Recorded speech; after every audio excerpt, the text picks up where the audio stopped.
नमस्कार। Justice for Nirbhaya untold story में आप सबों का स्वागत है। और आज हम अनटोल्ड स्टोरी में उन तमाम स्टोरी के साथ आपके सामने हम अपनी बात रखने आए हैं जो एक यूट्यूबर नहीं है, एक पत्रकार है और जिसकी 27 वर्षों का साख है मीडिया में बने रहने का। ये अलग बात है कि मेरा माध्यम आज कुछ और है। पहले हम अखबार में लिखा करते थे, फिर टीवी चैनल में आए और आज हम यूट्यूब पर अपनी बात रख रहे हैं। लेकिन अखबार में रहते हुए जिस पत्रकारिता को मैंने देखा, मैंने समझा, जो मैंने ग्रहण किया, रफ्तार बदलने के बावजूद भी टीवी जर्नलिज्म में भी हमने उस एथिक्स को हमेशा बनाए रखा। और जब से यूट्यूब पर आया या सोशल मीडिया पे आया, जहां इस एथिक्स का कोई मतलब नहीं है, फिर भी मैं डे फर्स्ट से ही उस एथिक्स का 100% पालन करने की कोशिश करता रहा हूं। इस वजह से मुझे कई परेशानियों का सामना भी करना पड़ता है, परेशानियों का सामना कर भी रहे हैं। लोगों को लगता है कि भाई ये इन्फॉर्मेशन इनके पास कैसे आ जाएगा, क्योंकि कोई यूट्यूबर इन्फॉर्मेशन के आधार पर तो रिपोर्टिंग करता नहीं है। तो चलिए आज हम उस अनटोल्ड स्टोरी पर चर्चा करने जा रहे हैं जो स्टोरी आज तक हमने दिखाई नहीं है। देखिए, इस घटना का जो क्रमवार है, 5 तारीख को लड़की जहानाबाद से पटना आती है। जो कुछ भी हुआ, 6 तारीख को वो एडमिट होती है और 11 तारीख की उसकी मौत हो जाती है। 12 तारीख को उसका पोस्टमार्टम होता है और पोस्टमार्टम होने के बाद जब डेड बॉडी गुलबी घाट पहुंचता है तो किसी का फ़ोन आता है कि इस लड़की के साथ गैंग रेप हुआ है। फिर जो घाट पर अंतिम संस्कार में शामिल होने के लिए जो लोग आए थे वो गुस्से से आपे से बाहर हो गए। फिर सैदपुर हॉस्टल से के छात्रों को सूचना दी गई। होते होते 100-200 की संख्या में लोग जुट गए और उसके बाद कारगिल चौक पर जो कुछ भी हुआ वो शायद आपको पता होगा। साधारण तौर पर ये खबरें आई और चली गई। मेरी नज़र से भी जो घटना घटित हुई वो एक खबर के रूप में चला गया। हम अपने प्लेटफॉर्म पर इस खबर को कोई उस वक्त हमने तवज्जो नहीं दी। 16 तारीख तक पोस्टमार्टम रिपोर्ट इस बीच 14 तारीख को आती है कि भाई लड़की के साथ जो कुछ भी हुआ है उसकी एक संभावना है कि रेप भी इसके साथ हुआ है। तो हमें लगा कि अरे कुछ मामला तो ये कहा जा रहा था सुसाइडल है, ये अब तो रेप की बात सामने आ गई पोस्टमार्टम रिपोर्ट में। फिर मकान मालिक की गिरफ्तारी हुई, ये सब प्रोसेस चला था। तब तक हम इस मामले से दूरी बनाए रखे थे, क्योंकि यूट्यूब पर इस तरीके की खबरें नहीं चलती है। रेप, हत्या, ये सब तरह की खबरें नहीं चलती है। 16 तारीख को 15 की रात में मुझे एक फ़ोन आया और फ़ोन करने वाली कोई और नहीं, पुराने पत्रकार और महिला एक्टिविस्ट निवेदिता झा का फ़ोन था। निवेदिता झा का मुजफ्फरपुर बालिका गृह मामले में वो हमारे साथ, हमारे उस खबर के दौर में काफ़ी आंदोलन में वो सक्रिय रही थी। वो हमसे पूछी कि संतोष क्या हुआ है ये। तो हम बताया कि मैडम हमको कुछ ज़्यादा पता नहीं है, इस पर ज़्यादा हम कुछ ध्यान भी नहीं दिए क्या हुआ है। लेकिन उनके कहा कि हम लोग प्रोटेस्ट करने जा रहे हैं, तुम अपने रिपोर्टर को भेज देना या हो सके तो तुम भी आना। तो हमें लगा कि कुछ गंभीर बात है। फिर उस खबर पर हम थोड़ा नज़र दौड़ाए तो 16 तारीख को पहली खबर और पहला फेसबुक पर हमने पोस्ट किया कि भाई निर्भया बिहार की बेटी है, इसको जाति में मत बांटो। क्योंकि हम देख रहे थे कि भूमियार संगठन, भूमियार पत्रकार, भूमियार लड़का इसको लेकर काफ़ी उत्तेजित है। तो हमको लगा कि ऐसे में निर्भया को न्याय नहीं मिलेगा। तो हमने बस यही कहा कि भाई जात में मत बांटो निर्भया को। और 16 तारीख को ही हमारे इस केस के जो सबसे नज़दीक से जो अनुसंधान देख रहे थे उसके सीनियर मोस्ट अधिकारी से हमने मिलने का समय मांगा।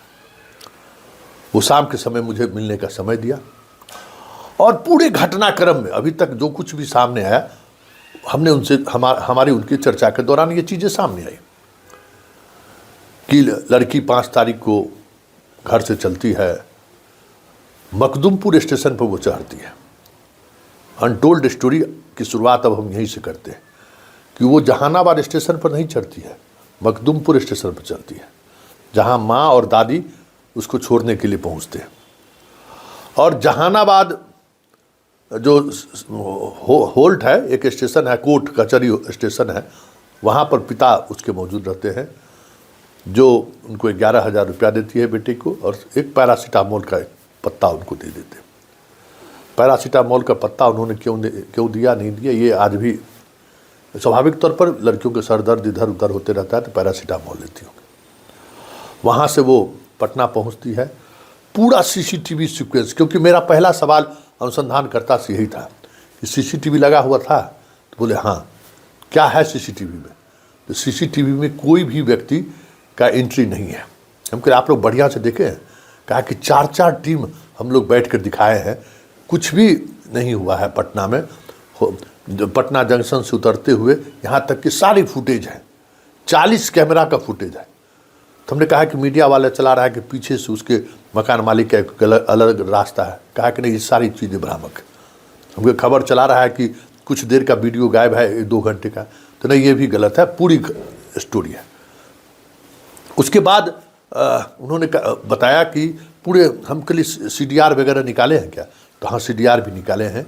सो 25 तारीख को सुबह में 3:26 पर वो अपने पिता को फ़ोन करते हैं, और पिता गाड़ी से लेकर आते हैं पहली बार, और अपनी बेटी को लेकर चले जाते हैं। और उसके बाद वो वही जो है फिर लौट के 5 तारीख को आई है। सब कुछ हम पॉइंट नोट कर रहे थे। FIR हुआ है, FIR हमने देखा तो उसके पिताजी देख लिए FIR की कॉपी, खुद 18 वर्ष, लगभग 18 वर्ष उन्होंने उम्र बताया है। सर्टिफिकेट उम्र वाकई में 18 वर्ष उसका है, आज भी अगर देख लीजिए तो जो 10th का सर्टिफिकेट है 18 वर्ष उसका उम्र है। खैर, वो सारी चीज़ें हुई। हमने सिलसिलेवार ढंग से उनसे पूछा कि क्या हुआ है, तो दवा खाई है, और दवा वो जहानाबाद से ही लेकर आई है। 4-5 जानकारी हमें उनसे मिली उसी समय। उस जानकारी के बाद हम सबसे पहले सोचे कि अब परिजन से बात करते हैं। 17 तारीख को मेरा जहानाबाद जाना होता है, और मेरा पहला सवाल यही था कि 25 तारीख की सुबह में आपकी बेटी आपको जो फ़ोन की, और आप आनन फानन में भागते हुए जहानाबाद से पटना पहुँचे, क्या फ़ोन की थी?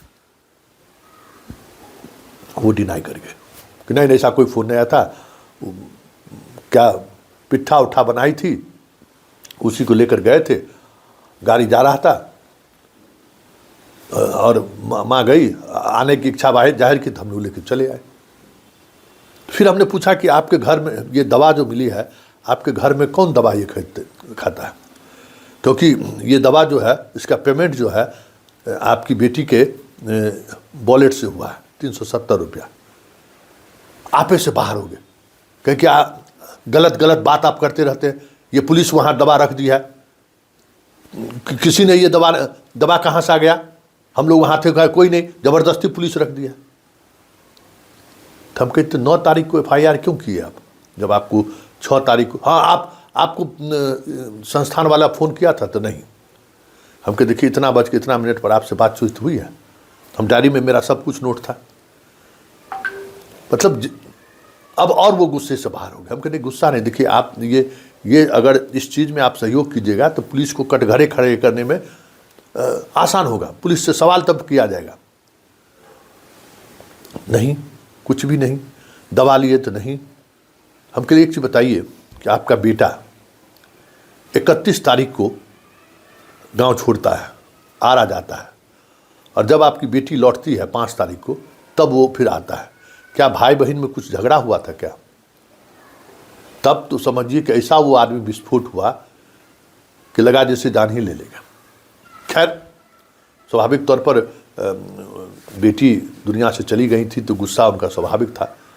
लेकिन मुझे पहली बार लगा किसी विक्टिम से मिलने के बाद कि वो कुछ छुपा रहा है, क्योंकि ये सारी चीज़ें डॉक्यूमेंट्री प्रूफ था नहीं था, ये साइंटिफिक प्रूफ था और उस प्रूफ को वो झुटला रहे थे। तो मुझे लगा कि कुछ न कुछ चीज़ें हैं, तो फिर हमने स्टोरी चलानी शुरू की उसी लाइन पे। और हमने जो खबर चलाई कि सीसीटीवी में यहाँ पर कहीं से भी कोई छेड़छाड़ नहीं है, जिस तरीके से खबरें दिखाने की कोशिश हो रही है वो खबर उस तरीके से नहीं है, सारा सीसीटीवी फुटेज है। और अंततः हम यहाँ पर पहुँचे कि परिवार को, पुलिस को सहयोग करना चाहिए। हमने ये नहीं कहा कि परिवार झूठ बोल रहा है, सहयोग करना चाहिए, लेकिन सहयोग करना तो दूर, बड़ी बड़ी बातें करते रहे। अंततः एसआईटी को वहीं जाना पड़ा और उसके बाद एसआईटी ने जो कुछ भी किया वो आपके सामने है। एक हिंट आज हम आपको दे रहे हैं, आज तक कभी हमने अपनी स्टोरी में वो हिंट नहीं दिया। लड़की के पिताजी से पूछिए, अब तो सीबीआई इसकी जांच करेगी कि सकूराबाद थाना इनका थाना क्षेत्र है, कांड संख्या 202/2025 202/25 इसी साल, पिछले साल एक घटना घटी है, उसमें इनका बेटा अभियुक्त है। क्या किया था इनका बेटा और क्या हुआ था, इसकी चर्चा हमने पूरी स्टोरी में नहीं किया, क्योंकि हमारी लड़ाई थी कि निर्भया को जस्टिस मिले। लेकिन उस जस्टिस में परिवार के लोग इस तरीके से बाधक बनेंगे ये मैंने नहीं सोचा था, क्योंकि हमारे 27 वर्षों के पत्रकारिता काल में कभी ऐसा नहीं लगा कि किसी मामले में परिवार ही बाधक बन गया हो। एक से एक एविडेंस मेरे पास है, आप देख सकते हैं। खबर एफआईआर की कॉपी बहुत बाद में लोगों को आया, किसी मीडिया वाले को पता ही नहीं था कि 9 तारीख को एफआईआर दर्ज हुआ है और उस एफआईआर में उन्होंने उम्र 18 वर्ष लिखा है। देख लीजिए, उसमें लिखा है कि हमारी बेटी के साथ गलत हुआ है, रेप का केस हुआ। और उसके बाद कभी किसी को, जिन्होंने ये सहजानंद के यहाँ ट्रीटमेंट हुआ है, इसका खुलासा हम ही किए और उसी के की वजह से हम पर अटैक शुरू हुआ कि 6 घंटे तक सहजानंद के यहाँ ट्रीटमेंट हुआ। उनको समझ में नहीं आया कि लड़की के साथ रेप हुआ है। कोई रेप विक्टिम अगर किसी डॉक्टर के यहाँ जाए तो फर्स्ट हैंड में ही उसको पता चल जाएगा कि उसके साथ रेप हुआ है। उसके बाद फिर प्रभात मेमोरियल में 3 दिनों तक अस्पताल में इलाज हुआ, तो क्या प्रभात मेमोरियल को भी पता नहीं चला कि लड़की के साथ रेप हुआ है? फिर मेदांता में भी 2 दिनों तक रही, तो क्या वहाँ के भी डॉक्टर को नहीं पता चला? इसका मतलब रेप मौत की वजह नहीं है, या रेप की वजह से ये ट्रॉमा में नहीं है, या फिर रेप की वजह से ये इस तरीके का उनके ऊपर कोई ऐसी घटना नहीं घटित हुई है जिससे वो इस स्थिति में पहुंच जाए। हम लोग दिल्ली वाले निर्भया में तो बहुत कुछ देखे थे ना, बहुत जो रेप विक्टिम होता है सबसे पहले वही चीज़ें सामने आती हैं, तो ऐसा तो कुछ सामने आया नहीं।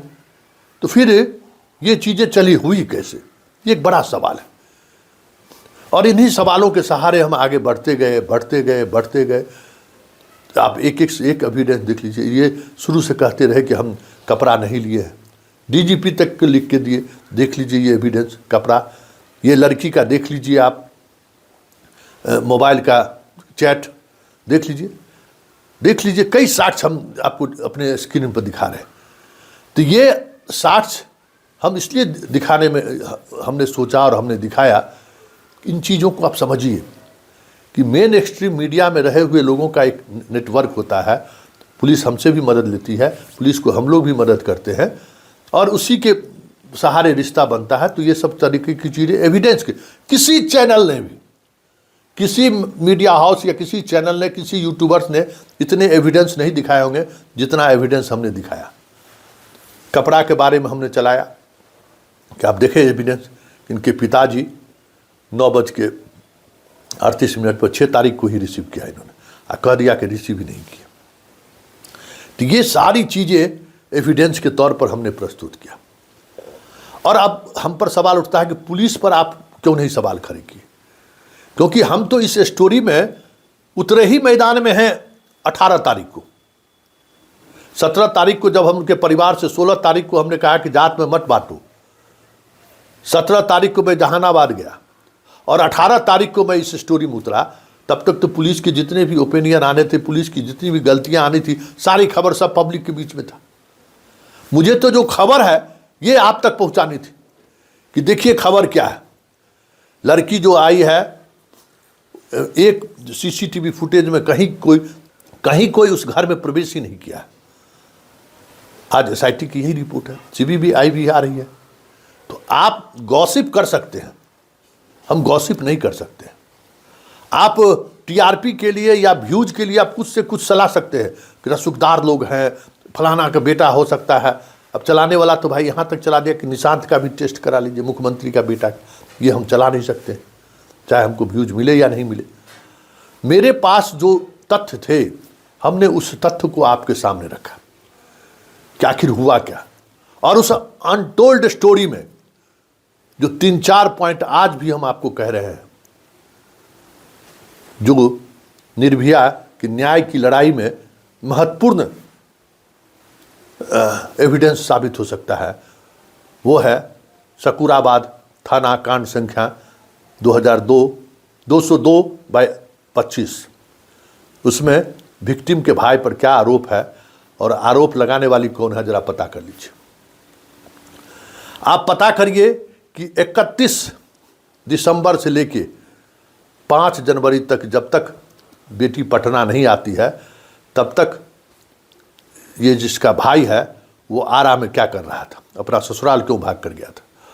और 26 तारीख से लेके 31 तारीख तक के बीच निर्भया के साथ उसके घर पर क्या हुआ है, पिता को अभी भी बोलना चाहिए।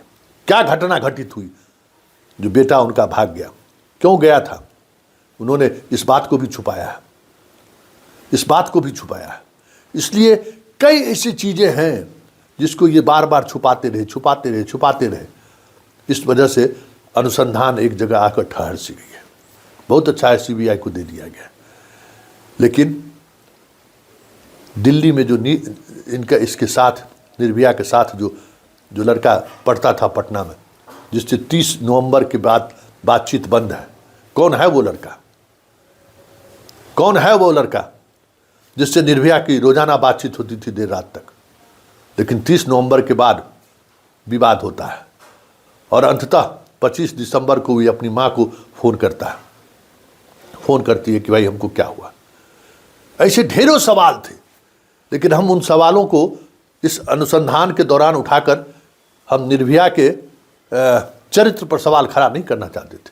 और आज भी हम निर्भया के चरित्र पर सवाल नहीं खड़ा करते। वो डायरी, ये डायरी चीख कर रहा है कि निर्भया पटना आने के बाद लोग डिनाई कर रहे थे कि डायरी नहीं है, अंततः स्वीकार की। उस डायरी में लिखी है कि किस मानसिक यात्रा के दौर से हम गुजर रहे हैं। परिवार, भाई, माँ, पिताजी के बीच को रिश्ता, कितने दबाव में हम हैं।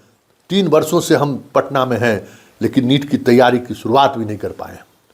उसी डायरी से ज्ञात हुआ कि 50 में से 47 परीक्षाएं में ये फिजिक्स वाले में शामिल नहीं हुआ है। वो डायरी पूरी गाथा बता रही है कि निर्भया किस मना स्थिति से गुजर रही थी। आज तमाम मिडिल क्लास उस पिताजी से मेरा आग्रह और विनती है, अपनी महत्वाकांक्षा को अपने कह सकते हैं ना कि हमारा बेटा कलेक्टर बन जाए, ये तो महत्वाकांक्षा है ना, उसको बच्चों पर मत थोपिए। और बच्चों पर अगर थोपिएगा तो जो स्थिति निर्भया की हुई वो आज न कल हर पिता के बच्चों को होना है, जिसके पास उस तरीके की मेरिट नहीं है, फिर भी आप जबरन उसको थोपते हैं। तो ये पूरे निर्भया की इस वारदात में जो अनटोल्ड स्टोरी है वो यही है। कह सकते हैं ना कि हमारा बेटा कलेक्टर बन जाए, ये तो महत्वाकांक्षा है ना, उसको बच्चों पर मत थोपिए। और बच्चों पर अगर थोपिएगा तो जो स्थिति निर्भया की हुई वो आज न कल हर पिता के बच्चों को होना है, जिसके पास उस तरीके की मेरिट नहीं है, फिर भी आप जबरन उसको थोपते हैं। तो ये पूरे निर्भया की इस वारदात में जो अनटोल्ड स्टोरी है वो यही है कि हमारे समाज में बच्चों को लेकर जो अभिभावक के अंदर एक ग्रंथियां पैदा ले ली है कि बेटा को डॉक्टर बनाएंगे, बेटा को इंजीनियर बनाएंगे, बेटा को आईएएस बनाएंगे, उसका शिकार कोटा से लेकर लोग पटना तक होने लगे। और हम इस सच्चाई से मुख मोड़ रहे हैं। सच्चाई यही है कि आने वाले समय में हर महीने बिहार में भी, पटना में भी शुरू हो गया है आत्महत्या का सिलसिला। यहाँ अभी प्यार व्यार का जरूर कुछ ज़्यादा हो गया है, पढ़ाई लिखाई वाला कम है, कोटा में ज़्यादा पढ़ाई लिखाई, लेकिन वहाँ भी कुछ न कुछ चीज़ें रहती हैं। तो ये जो थोपने वाली बात है ना, इस पर हमें सोचने की ज़रूरत है, क्योंकि ये अनटोल्ड स्टोरी में बहुत सारी ऐसी स्टोरी है ना जो चीख चीख कर बता रहा है कि निर्भया आखिर काहे आज इस दुनिया में नहीं है। हमने अपनी बात भी रखी, और कोई सवाल है तो सवाल रख सकते हैं, गाली गलौज की भाषा में नहीं। तर्क आपके पास है तो आप तर्क दीजिए, क्योंकि हमने सारे सवालों को तर्क के सहारे आपके सामने रखा है, सारे एविडेंस के सामने हमने अपनी बात आपके सामने रखा है। और वो एविडेंस सिर्फ किसी की कही हुई बातें नहीं है, वो एविडेंस टेक्निकल एविडेंस है। कल हमने खबर चलाई थी कि जिन लोगों का स्पर्म लिया गया है वो सारे स्पर्म डीएनए का मिलान हुआ, जो निर्भया के अंडरगारमेंट में मिला है उससे मिलान नहीं हो पाई है। कुछ लोग उपहास उड़ाने लगे, आज सारे अखबारों का हेडलाइन वही खबर है। खैर मुझे यह साबित करने की ज़रूरत नहीं है कि मैं पत्रकार हूँ, लेकिन एक बात हम ज़रूर कहेंगे कि जब हम स्क्रीन पर रहते हैं ना तो हमारी जुबा पर सरस्वती होती है। हम जब स्क्रीन पर रहते हैं ना तो हमारे दिमाग में लक्ष्मी कहीं दूर दूर तक दिखाई नहीं देती है। जब हम स्क्रीन पर रहते हैं ना तो हमारे जुबान पर सत्य निकलता है। सत्य का जो भी देवी देवता हो वो मेरे जुबान पर आता है। इसलिए हम हमेशा पत्रकारिता के जब तैयारी पे आते हैं तो सारे ईश्वर को हम याद करते हैं कि आप जीवा पर सरस्वती आ जाइए, दिमाग पे लक्ष्मी का प्रभाव नहीं पड़ना चाहिए, सत्य के हम सरस्वती के साथ सत्य निकले, सत्य के साथ हम खड़े रहे, ये हमारी कोशिश रहती है।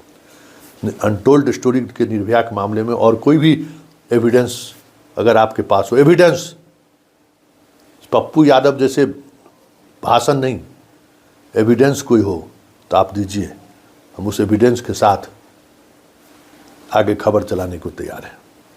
चलिए, अनटोल्ड स्टोरी में फ़िलहाल इतना ही, इजाज़त दीजिए, नमस्कार।